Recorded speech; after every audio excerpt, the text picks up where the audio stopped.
दक्षिणामूर्त्यष्टकम 4 तक हो गया, 5वां थोड़ा विस्तार।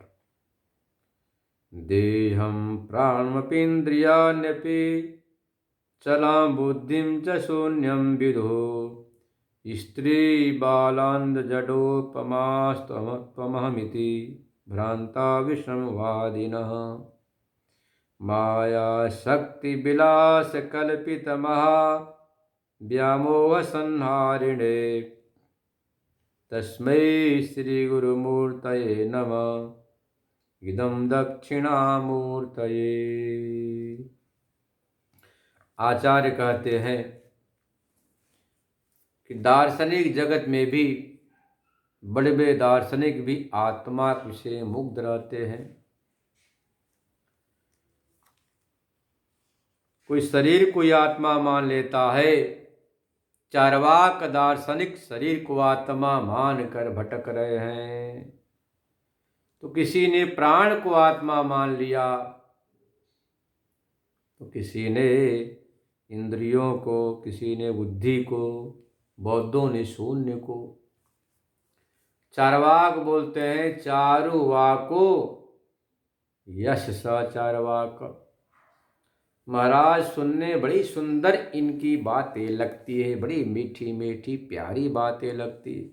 ये छोटे बच्चों की बातें कितनी तोतली, कितनी मीठी लगती है। लोग कहते महाराज तो ये बच्चा था तो बड़ा मीठा बोलता था। सही बात है। और जवान होने पर अपना रंग दिखा रहा है, गुर्रा रहा है। और शादी होने पर तो फुराता है, फुर्र हो जाता है, बोलता समय नहीं। बताओ, असली रूप दिखा देता है। तो नारायण, इसी का नाम संसार है। तो यहाँ पर भी चार्वाक सुंदर जिसकी मीठी मीठी बातें लगे, वो चार्वाक मतलब भौतिकवादी, लोकायतिक। और आज तो चार्वाकों की संख्या बहुत ज्यादा है, पहले थोड़ी थी। क्या कहते, अरे क्या भगवान की भक्ति से मिलेगा, भजन से क्या मिलेगा, भजन करने से क्या मिलता है, नाम जप से क्या मिलना है, हर हर महादेव से क्या मिलना।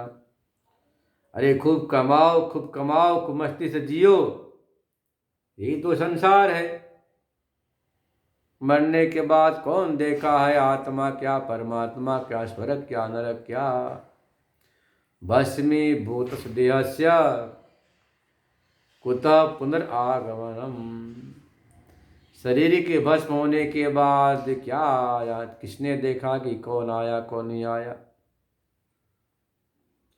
तो चार्वाक की बातें बड़ी मीठी लगती है कि खूब कमाओ, खूब बढ़िया बंगला बनाओ, अच्छी गाड़ी खरीदो, बच्चों को अच्छे स्कूल में पढ़ाओ, नौकरी लगाओ, और भोगे रोग भयम, ये बात तो उनको पता ही नहीं चलता है। भोगे रोग भयम, जब ज्यादा भौतिक संसाधन एकत्रित कर लोगे, भोगों को भोगोगे, तो प्रकृति की व्यवस्था है। देखो संसार का सुख क्या प्रकृति के अनुसार चलता है, प्रकृति की व्यवस्था। भोगे रोग भयम, अनेक रोगों से क्रांत हो जाते, घिर जाते हैं। कहते महाराज शुगर हो गया, अटैक आ गया, ब्लड प्रेशर बढ़ रहा, तो हाजमा खराब हो गई, होना ही है। जरूरत से अधिक भोग के भोगने से इंद्रियां हमारी शिथिल हो जाती है।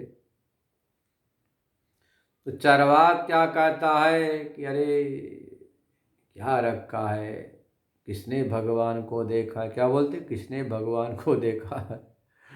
बताओ, पुराणों में, महाभारत में हजारों दृष्टांत इतिहास में भी है कि नामदेव ने, तुकाराम ने, एकनाथ ने, तुलसीदास ने, कबीर ने, मीरा ने, कितने लोगों ने भगवान का साक्षात्कार किया। और क्या कहते हैं, किसने भगवान को देखा। भगवान को मनुष्यों ने साक्षात्कार किया। उसके लिए आँख चाहिए देखने के लिए। तो चार्वाक इस शरीर को कहता आत्मा भी तो वही करता, अभी सब चार्वाक ही तो हैं। शरीर को आत्मा मानकर रात दिन शरीर के को की व्यवस्था में लगे रहते हैं। खिलाओ पिलाओ सुलाओ, तो इसके लिए बंगला बनाओ, महल बनाओ, तो गाड़ी खरीदो, तो सुंदर भोजन बनाओ, गरम गरम चाय पिलाओ, तो नाश्ता कराओ, सब क्या है। तो चार्वाक मतलब दिन रात इस शरीर के पीछे पीछे भागने का नाम चार्वाक। इसी को आत्मा मानकर बैठ जाती, इसके आगे सोचते नहीं। कोई लोग कहते भाई प्राणायाम करो, प्राण ही सब कुछ है।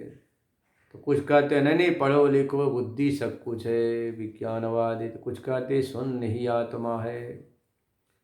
ये सब कैसे भ्रांत है?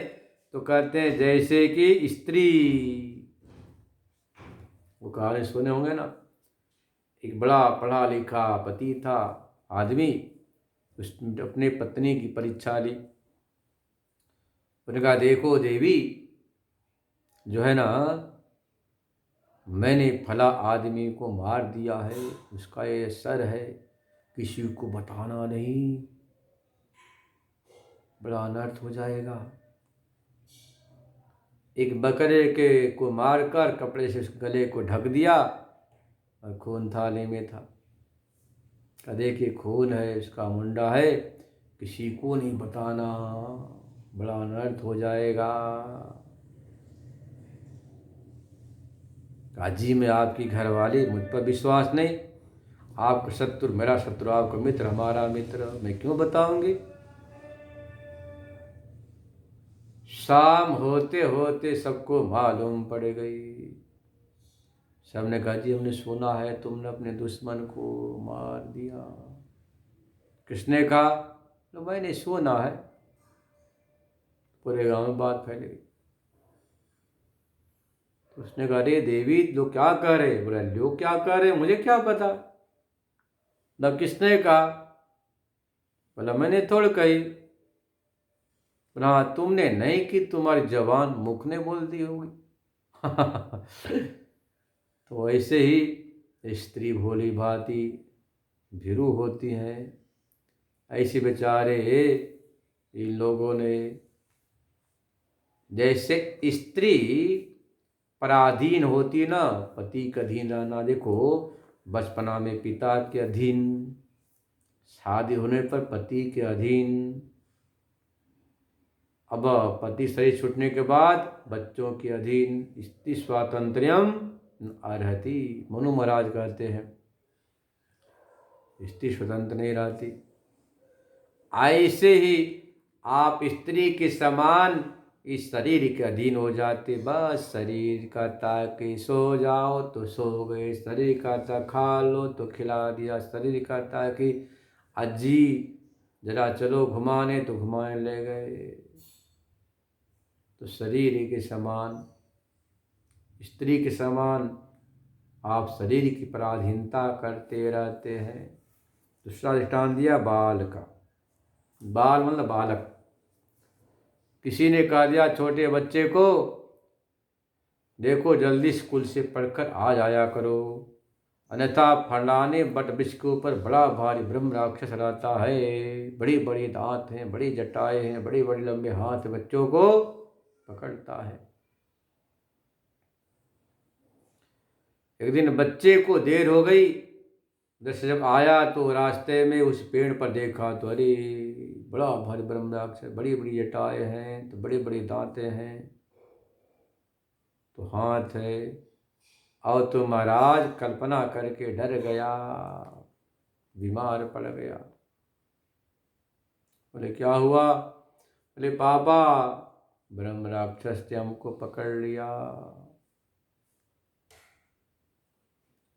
गए, बोले देख कहाँ ब्रह्म राक्षस, लाइट जलाया। बोला आप ही तो बोले थे, वह तो तुम्हारे को डराने के लिए था, जल्दी तुम आ जाया करो, इसलिए कहीं ब्रह्म राक्षस नहीं, किस ये तो पेड़ है, जटाएं हैं इसकी, पत्ते हैं। तो नारायण बच्चे के समान किसी ने कह दिया तो आप प्राण को ही आत्मा मान लिए, इंद्रियों को मान लिया, बुद्धि को मान लिया। कल जैसी बुद्धि, मेरी बुद्धि ऐसी करती से ऐसा चलूंगा। आजकल लोग कहते हैं ना, आजकल का युवा क्या कहता है, अजी मैं पढ़ा लिखा हूं, मैं तो इसको नहीं मानता। मतलब अपने बुद्धि को ही उसने सब कुछ मान लिया। शास्त्र वेद बड़े बूढ़े नहीं, उसकी बुद्धि ने कह दिया ऐसा तो ऐसा, कर दिया वैसा तो वैसा।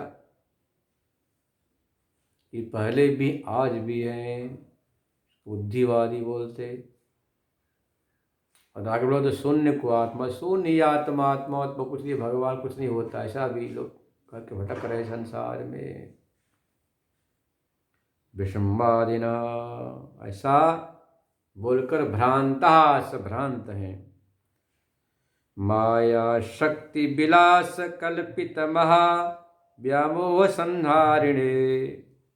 ये माया शक्ति का विलास है, उसी परमात्मा की जो इच्छा शक्ति, उसको माया शक्ति बोलते हैं, तो गुणात्मिका है। उसने ऐसी कल्पना कर दी कि देखो अब जो है ना, सुंदर चमड़े को देखकर मोह हो जाता है, स्वादिष्ट वस्तु को देखकर लोभ हो जाता है। तो लोभ मोह शोक कोई कारण नहीं, फिर माया शक्ति से। मार्कंडेय पुराण का श्लोक है यह कि ज्ञानिनापि चेतांसि देवी भगवती ही सा बलादा कृष्ण मोहाय महामाया प्रयच्छति। बड़े बड़े ज्ञानियों के चित्त को भी महामाया उठाकर मोह के कुंड में क्षिप्त कर देती। महामाया प्रयच्छति मतलब फेंक देती है। तो सामान की बात ही क्या करनी। लोग बोलते हैं भाई भाई मैं तो ज्ञानी था, मैं मुग्ध हो गया, विश्वामित्र पराशर व्यास जैसे, पर्णासनोपि मुग्धः, कंदमूल पत्ते वाले मुग्ध हो गए, पराशर व्यास विश्वामित्र। तो सामान्य की बात क्या करना। नारायण यही तो माया शक्ति है। ऐसे तो सद्गुरु जो व्यामोह संहारिणे, महामाया रूपी मोह को दूर करने वाले, सच्चित आनंद को प्राप्त कराने वाले, ऐसे गुरु मूर्ति स्वरूप तो दक्षिणा मूर्ति हैं, उनको कहते हैं कि मेरा नमस्कार है। राहु ग्रस्त दिवा करेंदु सदृशो माया समाच्छादनात् सन्मात्र कर्णोभ संहरणतो व्यभूत सुसुप्त पुमान्।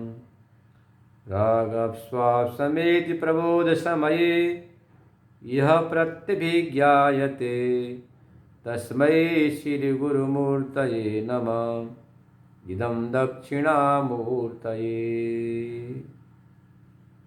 राहुग्रस्त, जिस राहु से ग्रस्त सूर्य चंद्रमा होते हैं, इसको पराग ग्रहण बोलते हैं ना, ऐसे ही वह आपको जो ज्ञान है, माया अज्ञान वासना से आच्छादित हो जाता है।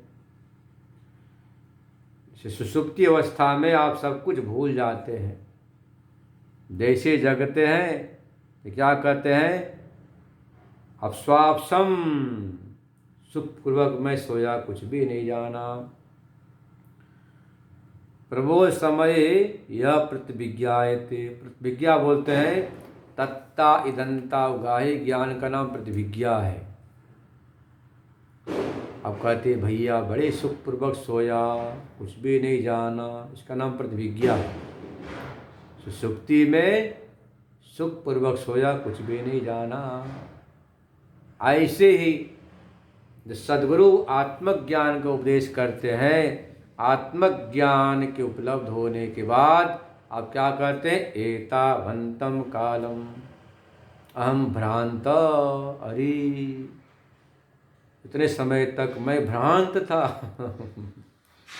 ऐसा आश्चर्य होता है साधकों को भाई, इतने काल तक मैं भ्रांत था, मुग्ध था, लुब्ध था, क्रुद्ध था, ऐसा आश्चर्य होता है।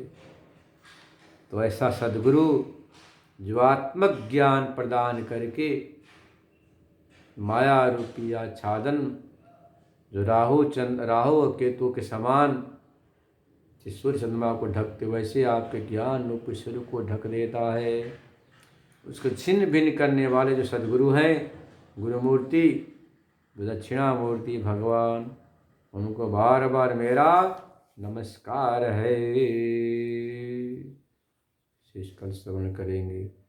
ओम पूर्णमद पूर्णमिदं पूर्णात् पूर्णमुदच्यते पूर्णस्य पूर्णमादाय पूर्णमेवावशिष्यते। ओम शांति शांति शांति।